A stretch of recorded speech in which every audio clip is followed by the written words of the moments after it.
बच्चों, हम लोग जो है एक छोटी सी कविता करेंगे और कविता के माध्यम से लोगों को जागरूक करने का प्रयास करेंगे कि धूम्रपान ना करें। धूम्रपान से क्या नुकसान हो सकते हैं। एक छोटी सी बच्ची है और अपने दादा से जो है कुछ कह रही है, और इस कविता को आप लोग जो है हमारे साथ दोहराएंगे। चलिए हम शुरू करते हैं।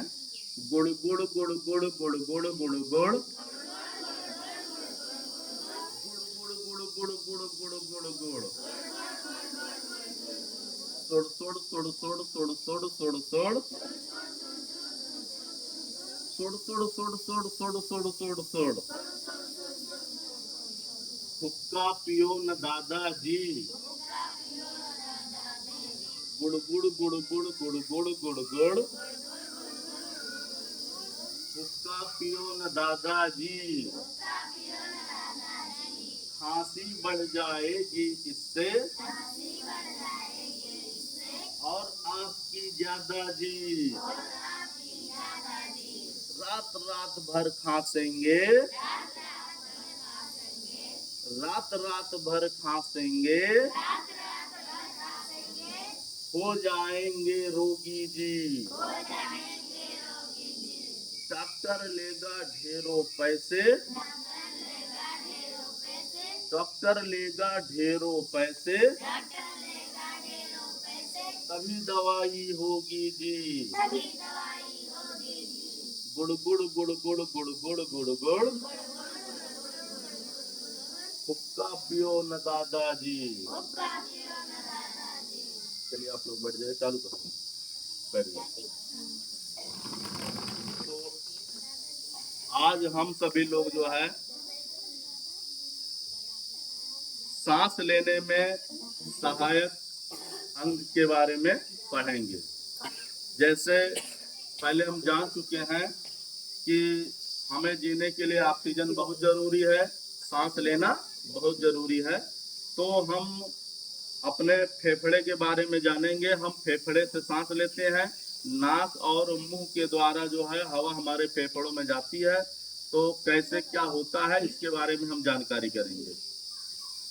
जैसे हम मुंह मुंह या नाक के जरिए जो है मुंह या नाक के जरिए जो है जो हवा लेते हैं, तो ये हमारी हवा जो है फेफड़ों में जाती है। हमारे फेफड़े दो होते हैं और उन दोनों फेफड़ों में हमारी हवा जाती है, क्योंकि फेफड़ा हमारा जो है गुब्बारे का जैसा होता है। जैसे जिस तरीके से गुब्बारे में हवा भरते हैं, उस तरीके से जो है हमारे फेफड़े गुब्बारे की तरह से होते हैं।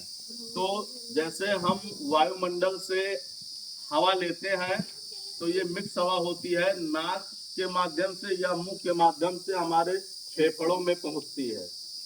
कहाँ पहुंचती है? फेफड़ों में ये हवा पहुंचती है। और इस हवा के जो है जब हवा पहुंचती है, तो उस हवा से हमारे फेफड़े ऑक्सीजन गैस को सोख लेते हैं। किस गैस को?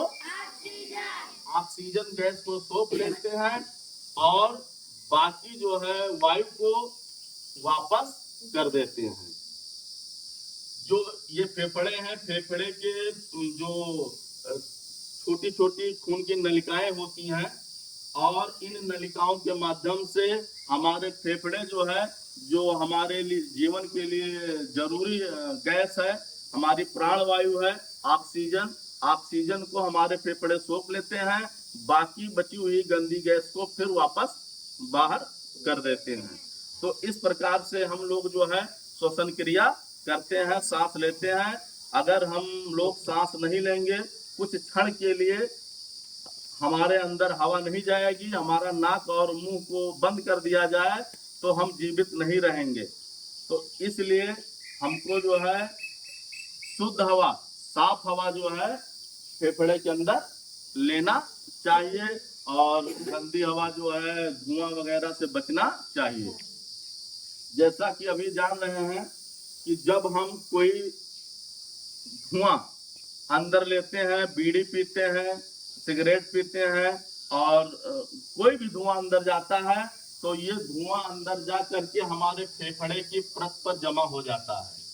फेफड़े की परत पर जमा हो जाता है। जिस प्रकार से हम चाय चाय छानते हैं तो छन्नी में चाय पत्ती ऊपर रह जाती है और चाय नीचे गिरती है, तो चाय पत्ती अगर छन्नी में मात्रा ज्यादा हो जाए तो चाय का गिरना जो है नीचे कम हो जाता है।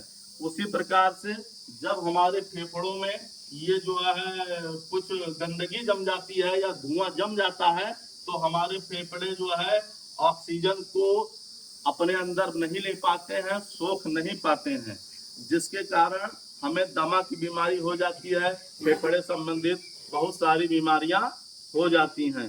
तो हमको ये जानना है कि जो है बीमारियों से बचना है तो हम सभी को धूम्रपान नहीं करना है, धुएं को अंदर नहीं लेना है।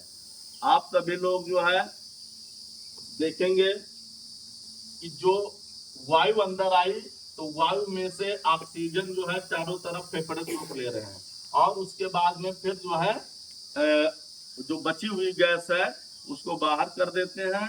इस प्रकार से हम लोगों ने फेफड़े के बारे में, सांस लेने में सहायक अंग के बारे में जाना। Thank you.